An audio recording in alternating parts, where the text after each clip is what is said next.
Operation സിന്ധൂറിൽ India S-400 ഉപയോഗിച്ച രീതി, കൂടാതെ പാകിസ്ഥാന്റെ എയർഫീൽഡ്സും എയർ ബേസസിനെയും ഇന്ത്യ എങ്ങനെയെല്ലാം ആക്രമിച്ചു എന്നുള്ളത് ഇന്ത്യൻ മാധ്യമങ്ങളും ലോകത്തിലെ മറ്റു മുൻനിര മാധ്യമങ്ങളെല്ലാം സംസാരിച്ച് നമ്മൾ അറിഞ്ഞതാണ്. എന്നാൽ റഷ്യയുടെ ചില സൈനിക വിദഗ്ധർ പറഞ്ഞത് ഇന്ത്യ ചെയ്ത ഇക്കാര്യം എന്തുകൊണ്ട് റഷ്യക്ക് ചെയ്യാൻ സാധിച്ചില്ല? ആക്റ്റീവായി S-400 ഇന്ത്യ ഉപയോഗിച്ചതുപോലെ, കൂടാതെ പ്രിസിഷൻ സ്ട്രൈക്കിന് വേണ്ടി ബ്രഹ്മോസ് ഉപയോഗിച്ചതുപോലെ റഷ്യയുടെ പക്കൽ ആയിരക്കണക്കിന് മിസൈൽസ് ഉണ്ട്. പിന്നെയും എന്തുകൊണ്ട് ഓപ്പറേഷൻ സിന്ധൂറിൽ ഇന്ത്യ ചെയ്തു കാണിച്ചത് 3 വർഷത്തിൽ കൂടുതലായി നടന്നുകൊണ്ടിരിക്കുന്ന റഷ്യയുടെ സ്പെഷ്യൽ മിലിറ്ററി ഓപ്പറേഷനിൽ എന്തുകൊണ്ട് റഷ്യക്ക് ഇതൊന്നുപോലും ചെയ്യാൻ സാധിച്ചില്ല? റഷ്യക്ക് എവിടെയെല്ലാം ഇതിൽ ലാഗ് ആയിട്ടുണ്ട്? ഇതിനെക്കുറിച്ചെല്ലാം പൂർണ്ണ ഒരു റിപ്പോർട്ട് തന്നെ പുറത്തിറക്കിയിട്ടുണ്ട്. ഇതിനെക്കുറിച്ചാണ് ഈ വീഡിയോയിലൂടെ നമ്മൾ വിശദമായി അറിയാൻ പോകുന്നത്.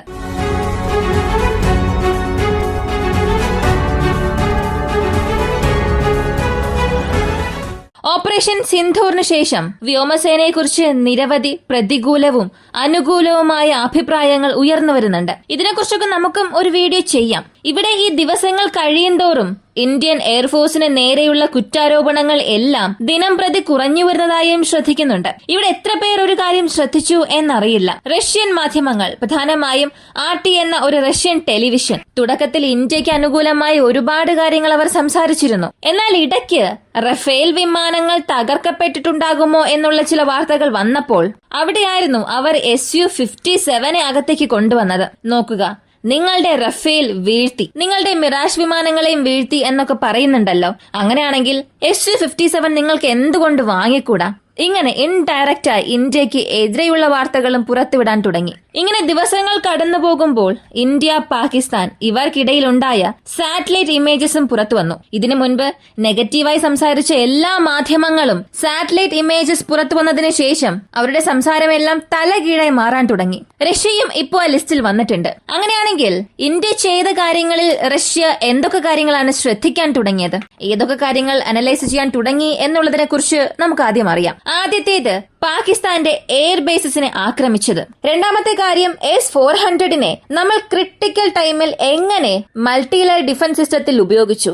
S-400ന് മുൻപുള്ള ആകാശ് മിസൈൽ സിസ്റ്റം ഇവിടെ എങ്ങനെയെല്ലാം പ്രവർത്തിച്ചു. ഇതെല്ലാം ആ റിപ്പോർട്ടിൽ അവർ കൃത്യമായി വിശകലനം ചെയ്തിട്ടുണ്ട്. മൂന്നാമത്തെ കാര്യം, ഫോളോ ഓൺ സ്ട്രൈക്സ്. നമ്മൾ ഒരാക്രമണം നടത്തി, ശത്രു വീണ്ടും എഴുന്നേറ്റ് നമുക്കെതിരെ യുദ്ധത്തിനായി വരും. എന്നാൽ എഴുന്നേൽക്കാൻ കഴിയാത്ത രീതിയിൽ നമ്മൾ വീണ്ടും വീണ്ടും അവരെ അടിച്ചുകൊണ്ടിരിക്കണം. ഇതിനെയാണ് ഫോളോ ഓൺ സ്ട്രൈക്ക് എന്ന് പറയുന്നത്. ഈ 3 കാര്യങ്ങളും റഷ്യ ഡീപ്പായി അനലൈസ് ചെയ്തു. ആദ്യം, ഇന്ത്യയുടെ surface to air missile system എത്രത്തോളം എഫിഷ്യന്റായി പ്രവർത്തിച്ചു. ഇതേ കാര്യം റഷ്യ ഉക്രൈൻ യുദ്ധത്തിൽ എവിടെ ലാഗായി. ഇതൊരു ചെറിയ കമ്പാരിസൺ പോലെ നോക്കാം. സത്യത്തിൽ ഈ കമ്പാരിസൺ എന്നത് രണ്ടും വ്യത്യസ്തമായ ടോപ്പിക്കാണ്. കാരണം ഉക്രൈന് പിന്നിലുള്ളത് നാറ്റോ, എന്നാൽ പാകിസ്ഥാന് പിന്നിലുള്ളത് തുർക്കി, ചൈന. പാകിസ്ഥാന് പുറകിലും പവർഫുള്ളായ 2 രാജ്യങ്ങൾ ഉണ്ട്. അതുപോലെ ഉക്രൈന് പുറകിലും ലോകത്തിലുള്ള മഹാശക്തികളെല്ലാം ഉണ്ട്. അപ്പോ ഈ 2 ബാറ്റിലിനെയും നമ്മൾ കമ്പയർ ചെയ്യുന്നത് ടെക്നോളജിക്കൽ വൈസ് മാത്രം നമുക്ക് ശരിയായി വരും. റഷ്യ ഉക്രൈൻ യുദ്ധം എടുത്തു നോക്കിയാൽ റഷ്യയുടെ S-400നെ കൊണ്ടായാലും S-300നെ കൊണ്ടായാലും മിക്കപ്പോഴും ഉക്രൈന്റെ മിസൈലുകൾക്കെതിരെ അവർക്ക് ഇന്റർസെപ്ഷൻ ചെയ്യാൻ കഴിഞ്ഞിട്ടുണ്ട്. പക്ഷേ ഞങ്ങളുടെ പക്കൽ നിന്ന് യാതൊരു യൂണിറ്റും നഷ്ടപ്പെട്ടിട്ടില്ല. ഞങ്ങൾക്ക് S-400ന്റെ ലോഞ്ചറുകൾ ഒന്നും നഷ്ടപ്പെട്ടിട്ടില്ല എന്ന് അവരെ കൊണ്ട് പൂർണ്ണമായും അവകാശപ്പെടാൻ സാധിച്ചില്ല. ഇതിന് 2 പ്രധാനപ്പെട്ട കാരണങ്ങളാണ്. ഒന്നാമത്തേത്, ഈ യുദ്ധം വളരെ കാലമായി നീണ്ടുകൊണ്ടുപോകുന്നു. ദിവസങ്ങൾ ഇങ്ങനെ അധികമാകും തോറും നിങ്ങളുടെ എക്വിപ്മെന്റ് ലോസസ്, നിങ്ങളുടെ വസ്തുക്കളുടെ നഷ്ടം സംഭവിക്കാനുള്ള സാധ്യത അധികമാകും. ഇത് പ്രധാനപ്പെട്ട ഒരു കാരണം. രണ്ടാമത്തെ കാരണം, റഷ്യയുടെ വ്യോമ പ്രതിരോധ സംവിധാനത്തിന് എതിരെ ലോകത്തിലെ തന്നെ ഏറ്റവും ശക്തമായ ചില മിസൈലുകളെ ഉക്രൈൻ ഇവിടെ ഉപയോഗിച്ചു. അതും നാറ്റോയുടെ ഇന്റൽ ഇൻപുട്ട് വാങ്ങി അവർ ഉപയോഗിച്ചിട്ടുണ്ട്. ഇത് രണ്ടാമത്തെ കാര്യം. അപ്പോ റഷ്യയുടെ S-400 നശിപ്പിച്ചതിൽ ഉക്രൈന്റെ ഇടപെടലുണ്ട് എന്നുള്ളതിനേക്കാൾ പൂർണ്ണ നാറ്റോയുടെ ശ്രമങ്ങളാൽ S-400നെ നശിപ്പിച്ചു എന്നുള്ളതാണ് സാധുവായ ഒരു പോയിന്റ്. എന്നാൽ അതേസമയം പാകിസ്ഥാൻ ഇവിടെ ഒരു അവകാശവാദം ഉന്നയിച്ചു. ഞങ്ങളുടെ പക്കലുള്ള JV-17 വിമാനങ്ങളിൽ നിന്നും അയക്കുന്ന CM-400 AKG anti ship hypersonic missiles, ഇത് ചൈന ഹൈപ്പർസോണിക് മിസൈൽ ആണെന്ന് ക്ലെയിം ചെയ്തിട്ടുണ്ട്. പക്ഷെ ഇതൊരു ഹൈപ്പർസോണിക് മിസൈൽ അല്ല. ഇത് സാധാരണയായി air launched anti ship weapon ആണ്. AL, ASW ഈ കാറ്റഗറിയിലാണ് വരിക.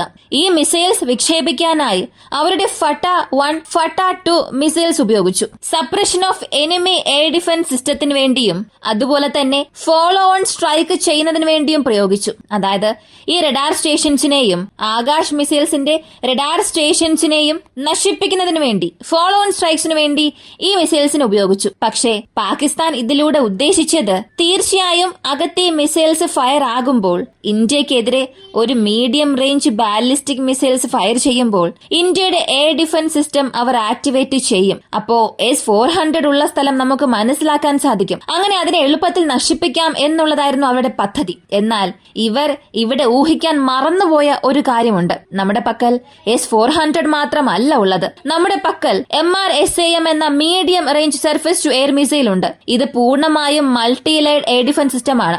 അതുണ്ട്. അതുപോലെ തന്നെ ലോയർ ആൾട്ടിറ്റ്യൂഡിൽ വരുന്ന ത്രെഡ്സിനെ, അതായത് ഒരു മിസൈൽ ടെർമിനൽ ഫേസിലകത്തേക്ക് വന്നാലും അതിനെ നശിപ്പിക്കാൻ കഴിയുന്ന 98% കിൽ റേഷ്യോ ഉള്ള ഏഷ്യൻ കോണ്ടിനെന്റിൽ ടോപ്പിലുള്ള one and only missile defence സിസ്റ്റമായ ആകാശ് മിസൈൽ ഡിഫൻസ് സിസ്റ്റം നമ്മുടെ പക്കൽ ഉണ്ടെന്നുള്ളത് പാകിസ്ഥാൻ മറന്നുപോയി. ഒരുപക്ഷെ അവർക്കത് അറിയാമായിരുന്നിരിക്കാം. എന്നാൽ നമ്മളത് ഉപയോഗിക്കില്ല എന്നവർ വിശ്വസിച്ചു.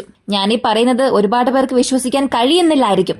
ഏഷ്യൻ ഭൂഖണ്ഡത്തിൽ ഇപ്പോഴത്തേക്ക് ഈ ഷോർട്ട് റേഞ്ച് മിസൈൽ ഡിഫൻസ് സിസ്റ്റത്തിൽ 98% കിൽ റേഷ്യോ ഉള്ള ഒരേയൊരു ഡിഫൻസ് സിസ്റ്റം അത് ആകാശ് മാത്രമാണ്. അപ്പോ ഇവിടെ നമ്മളത് എൻഗേജ് ചെയ്തു. അങ്ങനെ പാകിസ്ഥാന്റെ മുഴുവൻ പദ്ധതിയും പൊളിഞ്ഞു. എന്നാൽ ഈ ഒരു യുദ്ധം വീണ്ടും തുടർന്നുകൊണ്ട് പോയെങ്കിൽ അഡ്വാൻസ്ഡ് വെപ്പൺ സിസ്റ്റംസ് ഒക്കെ ഒരുപക്ഷെ പാകിസ്ഥാൻ വാങ്ങിയിരുന്നെങ്കിൽ, അല്ലെങ്കിൽ നമുക്കെതിരെ അത് ഉപയോഗിക്കാൻ ശ്രമിച്ചിരുന്നെങ്കിൽ S-400 തൊടാനുള്ള ഒരു ശ്രമമെങ്കിലും അവർക്ക് എടുക്കാമായിരുന്നു. അതും ഒരു സംശയമുള്ള കാര്യമാണ്. കാരണം ഉക്രൈൻ ഉപയോഗിക്കുന്നത് പോലുള്ള ഹൈടെക് വെപ്പൺസ് പാകിസ്ഥാന് ആരും തന്നെ നൽകില്ല. ഇതിനകം നൽകിയ PL-15 മിസൈൽസിന്റെ അവസ്ഥ എന്താണെന്നുള്ളത് നമുക്കറിയാം, ലോകത്തിന് തന്നെ അറിയാം. മാത്രവുമല്ല, ഇടയ്ക്ക് പാകിസ്ഥാന്റെ അധികാരികൾ പറഞ്ഞ ഒരു രസകരമായ കാര്യമുണ്ട്. അതിനു മുൻപ് ഈ റഷ്യ ഉക്രൈൻ യുദ്ധത്തിൽ സിഗ്നൽ ഇന്റലിജൻസ് ഉപയോഗിച്ചും റിയൽ ടൈം ഇന്റലിജൻസ് ഉപയോഗിച്ചും S-400 റഡാർസ് എവിടെയാണെന്നുള്ളതൊക്കെ അവർ കണ്ടുപിടിക്കുമെന്ന് പറഞ്ഞിരുന്നു. പക്ഷെ ഇവിടെ പാകിസ്ഥാന്റെ ചില ഗവൺമെന്റ് ഒഫീഷ്യൽസ് പറഞ്ഞ ഒരു കാര്യം സത്യത്തിൽ അതൊരു തമാശയാണ്. സാറ്റലൈറ്റ് ഇമേജസിനെ കുറിച്ചൊക്കെ നമുക്ക് അറിയാമല്ലോ. പണ്ടത്തെ കാലത്ത് ഇന്ത്യ S-400 കുറിച്ചുള്ള ഇമേജസ് പുറത്തുവിട്ടിട്ടുണ്ടാകുമല്ലോ, അല്ലെങ്കിൽ ഗൂഗിൾ എർത്ത്, ഗൂഗിൾ മാപ്പ് ഇവിടങ്ങളിൽ ആർമി ഫെസിലിറ്റീസ് എവിടെയെല്ലാം ഉണ്ടെന്ന് കാണിച്ചിട്ടുണ്ടായിരിക്കും. ആ പ്രൂഫ് എല്ലാം വെച്ചുകൊണ്ട് ആ പോയിന്റ്സിനെ നോക്കി അവിടെ റഡാർ സ്റ്റേഷൻസ് ഉണ്ടാകും എന്ന് കരുതി ആ ഡേറ്റാസിനെ ബേസ് ചെയ്ത് മാത്രം അവരുടെ മിസൈൽസ് ലോഞ്ച് ചെയ്തിട്ടുണ്ട്. സത്യത്തിൽ ഇത് സംഭവിച്ചതാണ്. ഇത് പാകിസ്ഥാൻ സൈഡിൽ തന്നെ ചെയ്തു. രണ്ടാമത്തെ കാര്യം, നമ്മൾ ഈ പ്രിസിഷൻ സ്ട്രൈക്ക് ചെയ്യുമല്ലോ. റഷ്യ ഉക്രൈൻ യുദ്ധത്തിലും സംഭവിച്ചിട്ടുണ്ട്. ഇന്ത്യ പാകിസ്ഥാൻ പ്രശ്നത്തിനിടയിലും അത് സംഭവിച്ചു. പാകിസ്ഥാൻ നമുക്ക് നേരെ സ്വാം ഡ്രോൺ കൂട്ടത്തെ അയച്ചതിനു ശേഷം നമുക്കൊരു ഗോ ഹെഡ് സിഗ്നൽ ലഭിച്ചു. ഇതിനുശേഷം പാകിസ്ഥാൻ ഫൈറ്റർ ജെറ്റിനെ ടേക്ക് ഓഫ് ചെയ്യും. ടേക്ക് ഓഫ് ചെയ്തതിനു ശേഷം താഴെ ലാൻഡ് ആകുന്നതിന് അവിടെ എയർ ബേസസ് ഉണ്ടാകാൻ പാടില്ല. നമുക്കതിനെ ആദ്യത്തെ സ്ട്രൈക്കിൽ തന്നെ ആക്രമിച്ചിരിക്കാമായിരുന്നു. പക്ഷേ ഓപ്പറേഷൻ സിന്ധൂർ ചെയ്തതിന്റെ പ്രധാനപ്പെട്ട ഒരു ഉദ്ദേശം തന്നെ ടെറർ ഇൻഫ്രാസ്ട്രക്ചേഴ്സിനെ ആക്രമിക്കണം. മിലിറ്ററി ടാർഗറ്റ്സ് ഒഴികെ ഇന്ത്യക്കെതിരെ പ്രവർത്തിക്കുന്ന ഔട്ട്ഫിറ്റ്സിനെ ആക്രമിക്കുക മാത്രമായിരുന്നു നമ്മുടെ പ്രധാനപ്പെട്ട ലക്ഷ്യം. അതും നമ്മൾ വ്യക്തമായി പറഞ്ഞിരുന്നു. അതായത് ലിമിറ്റഡ് സ്ട്രൈക്ക് മാത്രമേ നമ്മൾ ചെയ്തിട്ടുള്ളൂ.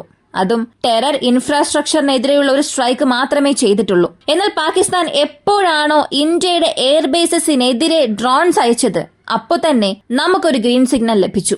ഇതിനുശേഷം അവർ മിസൈൽ ലോഞ്ച് ചെയ്താൽ അവിടെ ഒരു മിസൈൽ ലോഞ്ചർ ഉണ്ടാകാൻ പാടില്ല. അല്ലെങ്കിൽ ഇതിനുശേഷം അവർ ഫൈറ്റർ ജെറ്റ് ടേക്ക് ഓഫ് ചെയ്താൽ വീണ്ടും ആ ഫൈറ്റർ ജെറ്റിന് എയർബേസിൽ ലാൻഡ് ആകാനായി അങ്ങനെ ഒരു എയർബേസ് തന്നെ അവിടെ ഉണ്ടാകാൻ പാടില്ല എന്ന്. അതുപോലെ തന്നെ അവർക്ക് റഡാർ സ്റ്റേഷൻസും ഉണ്ടാകാൻ പാടില്ല എന്ന് നമ്മൾ തീരുമാനിക്കുകയും suppression of enemy air defence system ഇതും കടന്ന് destructions of enemy air defence system ചെയ്തു. ആ ഒരു സ്ട്രൈക്കും നമ്മൾ ചെയ്യാൻ തുടങ്ങി. അതിന്റെ ഭാഗമായാണ് HQ-9 റഡാറിനെ നമ്മൾ നശിപ്പിച്ചത്. പാകിസ്ഥാന്റെ ബേസസിനെ പൂർണ്ണമായി നമ്മൾ തകർത്ത് കളഞ്ഞു. ഒരുപക്ഷെ ഇതൊരു റിയൽ വാർ ടൈമിൽ സംഭവിച്ചതാണെങ്കിൽ ഇതുപോലൊരു സിനാരിയോയിൽ ഇപ്പൊ നമ്മൾ ആക്രമിച്ചല്ലോ 9 എയർബേസസ്. ആ എയർബേസസിൽ പിന്നെ വിമാനങ്ങളെ കൊണ്ട് ലാൻഡ് ആകാനേ കഴിയില്ലായിരുന്നു. അത്രത്തോളം ഒരു ഇമ്പാക്ട് നമ്മൾ അവിടെ സൃഷ്ടിച്ചിട്ടുണ്ട്. ഇത് റഷ്യയെ കൊണ്ട് ഉക്രൈനുള്ളിൽ ആരംഭഘട്ടത്തിൽ ഒന്നും ചെയ്യാനേ സാധിച്ചില്ല. അതിനുള്ള കാരണം അവരുടെ എയർ ഡിഫൻസ് സിസ്റ്റത്തെ എല്ലാം അവിടെ കൊണ്ടുവന്ന് നിർത്തി അമേരിക്കയുടെ പക്കൽ നിന്നും സഹായം വാങ്ങി പൂർണ്ണമായി ഒരു ഷീൽഡ് തന്നെ ഉക്രൈൻ അവിടെ ക്രിയേറ്റ് ചെയ്തിരുന്നു. കൂടാതെ ഫോളോ ഓൺ സ്ട്രൈക്സ് ചെയ്യുന്നതിന് റഷ്യ മറന്നുപോയി. ഒരു എയർബേസിനെ ആക്രമിക്കണം എന്നുണ്ടെങ്കിൽ അത് മിനിമം ടൈമിൽ മാത്രമേ ഇൻ ഓപ്പറേറ്റബിൾ ആവുകയുള്ളൂ. അതായത് 2 ദിവസത്തിൽ വീണ്ടും അത് ഓപ്പറേറ്റ് ആവും. അല്ലെങ്കിൽ ആ റൺവൈസിനെ ശരി ചെയ്ത് ചില മണിക്കൂറിൽ തന്നെ അതിനെ ഓപ്പറേഷനിലേക്ക് കൊണ്ടുവരാം. ഇൻ ഓപ്പറേറ്റബിളിൽ നിന്നും ഔട്ട് ഓഫ് സർവീസിലേക്ക് അതിനെ കൊണ്ടുപോകണമെങ്കിൽ തുടർന്ന് അവിടെ ആക്രമിച്ചുകൊണ്ടേയിരിക്കണം. ഇതാണ് ഫോളോ ഓൺ സ്ട്രൈക്ക്. ഇത് റഷ്യ ചെയ്യാൻ വിട്ടുപോയി. ബ്രഹ്മോസ് മിസൈൽ ഉപയോഗിച്ച്, കൂടെ തന്നെ സ്കാൽപ് പോലുള്ള മിസൈൽസ് ഉപയോഗിച്ച് ഇത്രത്തോളമുള്ള ഒരു പ്രിസിഷൻ സ്ട്രൈക്ക് ഇന്ത്യ കൊണ്ട് ചെയ്യാൻ കഴിഞ്ഞു എന്നുണ്ടെങ്കിൽ ബ്രഹ്മോസിനെക്കാളും സുപ്പീരിയർ ആയ മിസൈൽസ്, അതായത് ആന്റിഷിപ്പ് മിസൈൽസ് ഒഴികെ ഹൈ പ്രിസിഷൻ സ്ട്രൈക്കിന് വേണ്ടി റഷ്യയുടെ പക്കൽ നിരവധി മിസൈൽസ് ഉണ്ട്. പിന്നെയും എന്തുകൊണ്ട് റഷ്യ അതൊന്നും ഉപയോഗിച്ചില്ല എന്ന ഒരു ചോദ്യവും അവിടെ ഉയർന്നു വന്നു. അടുത്തത് സ്റ്റാൻഡ് ഓഫ് വെപ്പൺസ് ഉപയോഗിക്കാത്തതാണ്. റഷ്യ ഉക്രൈൻ യുദ്ധത്തിൽ 2023 ശേഷമാണ്, അതായത് ജൂൺ മാസത്തിന് ശേഷമാണ് റഷ്യ അവരുടെ ഗ്ലൈഡ് ബോംസുകൾ കൂടുതലായും ഉപയോഗിക്കാൻ തുടങ്ങിയത്. നമ്മുടെ smart anti airfield weapon system ഉപയോഗിച്ചതുപോലെ തന്നെ നമ്മൾ എന്തുകൊണ്ട് സ്റ്റാൻഡ് ഓഫ് റേഞ്ചിൽ നിന്നും നമ്മുടെ ഉപകരണങ്ങൾ ഉപയോഗിച്ചില്ല? 2022 തുടങ്ങിയ ഈ ഒരു സ്പെഷ്യൽ മിലിറ്ററി ഓപ്പറേഷനിൽ 2023 ശേഷമാണ് സ്റ്റാൻഡ് ഓഫ് വെപ്പൺസ് ഉപയോഗിക്കാൻ തുടങ്ങിയത്. അപ്പോൾ ഇടയിലുള്ള ഈ 1.5 വർഷത്തിൽ നമ്മുടെ വ്യോമസേനയെ നമ്മൾ ബ്ലൈൻഡഡ് ആയാണ് ഉപയോഗിച്ചത്. അതായത് ഉക്രൈനുള്ളിലേക്ക് വെറുതെ അയക്കും, ചില വിമാനങ്ങളെ നഷ്ടപ്പെടുത്തും, അവിടെ സ്ട്രൈക്ക് ചെയ്യുക, തിരികെ വരിക, വീണ്ടും പോവുക. ഇങ്ങനെ ഇതൊരു ലൂപ്പ് പോലെ സംഭവിച്ചുകൊണ്ടേയിരുന്നു. റഷ്യ അവിടെ അവരുടെ വ്യോമസേനയെ കൃത്യമായി ഉപയോഗിക്കാത്തത് കൊണ്ട് തുടക്കത്തിൽ ഒരുപാട് നഷ്ടങ്ങളും സംഭവിച്ചു. അവരുടെ സ്ട്രാറ്റജിയിൽ വലിയൊരു പിഴവ് തന്നെ സംഭവിച്ചു. അതുകൊണ്ടാണ് Su-34 മുതൽ Su-30 വിമാനങ്ങൾ വരെയും ഉക്രൈൻ മാൻ പാഡ്സ് ഉപയോഗിച്ച് പോലും വെടിവെച്ച് വീഴ്ത്തിയത്. റഷ്യ ഇതൊക്കെ മനസ്സിലാക്കി ആ ഒരു സ്ട്രാറ്റജി മാറ്റാൻ തന്നെ, അതായത് സോവിയറ്റ് യൂണിയന്റെ ആ പഴയ സ്ട്രാറ്റജി മാറ്റിയപ്പോൾ തന്നെ 2023 എത്തി. അങ്ങനെ 3 പ്രധാനപ്പെട്ട രീതിയിലാണ് ഈ 2 ഓപ്പറേഷൻസിനെയും കമ്പയർ ചെയ്തിരിക്കുന്നത്. ഇന്ത്യ പാകിസ്ഥാൻ സംഘർഷത്തിലൂടെ പഠിച്ച കുറെ കാര്യങ്ങൾ വെച്ചുകൊണ്ട് എന്തെല്ലാം തന്ത്രങ്ങൾ നമ്മൾ മാറ്റേണ്ടിയിരിക്കുന്നു എന്നുള്ളതെല്ലാം റിപ്പോർട്ടിൽ വ്യക്തമായി പറയുന്നുണ്ട്. പക്ഷേ ഇവിടെ റഷ്യ ഉക്രൈൻ യുദ്ധം എന്നത് ഒരു പ്രത്യേക അധ്യായമാണ്. ഒരു പൂർണ്ണ യുദ്ധം അവിടെ ആരംഭിച്ചിരുന്നെങ്കിൽ ഇത്ര വലിയ ഒരു പ്രശ്നമായി മാറില്ലായിരുന്നു. ഞങ്ങൾ ഒരു യുദ്ധം ഇതുവരെയും തുടങ്ങിയില്ല എന്നാണ് റഷ്യയുടെ ഒരു വാദം. ഒരു പക്ഷെ പൂർണ്ണ യുദ്ധമായി ആരംഭിച്ചിരുന്നെങ്കിൽ റഷ്യ തുടക്കത്തിൽ തന്നെ അവിടെയുള്ള ഗവൺമെന്റിനെ റിമൂവ് ചെയ്യുന്നതിനായി കീവിനെ നോക്കി പോകുന്നതിന് പകരം പൂർണ്ണമായും ക്യാപ്ചർ ചെയ്യുന്നതിന് വേണ്ടി സ്ട്രൈക്ക് ചെയ്തിരുന്നെങ്കിൽ ഇത്രയും ദിവസം ഈ ഒരു പ്രശ്നം നീണ്ടു പോകില്ലായിരുന്നു. എളുപ്പത്തിൽ അവരെ കൊണ്ട് അതെല്ലാം അവസാനിപ്പിക്കാൻ കഴിയുമായിരുന്നു. ഇത്രത്തോളം മാൻ പവർ നഷ്ടപ്പെടുത്തേണ്ട ആവശ്യമേ വരുമായിരുന്നില്ല. എന്നാൽ ഉക്രൈന്റെ ചില പ്രോമിസസ്, വെസ്റ്റേൺ കൺട്രീസിന്റെ ചില പ്രോമിസസും വിശ്വസിച്ച് റഷ്യ ചെയ്തൊരു തെറ്റു കാരണം ഈ യുദ്ധം ഇത്ര വലിയ രീതിയിൽ മാറാൻ കാരണമായി മാറി. ഈ ഒരു വീഡിയോയെ കുറിച്ചുള്ള നിങ്ങളുടെ അഭിപ്രായം കമന്റിൽ പറയുക. കൂടുതൽ അപ്ഡേറ്റ്സിനായി വോയിസ് ഓഫ് വിക്കി എന്ന നമ്മുടെ ചാനൽ സബ്സ്ക്രൈബ് ചെയ്യുക. മറ്റൊരു വീഡിയോയുമായി വീണ്ടും കാണാം.